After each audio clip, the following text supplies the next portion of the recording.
पहाड़ों में बर्फबारी और उत्तर भारत में बारिश के साथ गिर रहे ओले परेशानी का सबब बन गए हैं। राजस्थान, पंजाब, हरियाणा, उत्तर प्रदेश, दिल्ली समेत कई राज्यों में बारिश का सिलसिला जारी है। इन राज्यों में रुक रुक कर बारिश हो रही है। मौसम विभाग ने दिल्ली में 8 जनवरी तक बारिश की संभावना को देखते हुए येलो अलर्ट जारी किया है। वहीं उत्तर भारत के अन्य राज्यों में भी बारिश का अनुमान जताया है।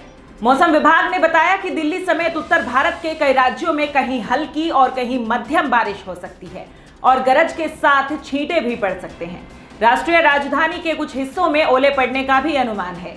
पश्चिम विक्षोभ के प्रभाव के कारण हुई बारिश से शहर में ठंड की स्थिति में सुधार हुआ है। दिल्ली और गुरुग्राम में बुधवार की सुबह भी बारिश हुई। वहीं अभी भी बादल छाए हुए हैं और शाम तक कई इलाकों में बारिश की संभावना है।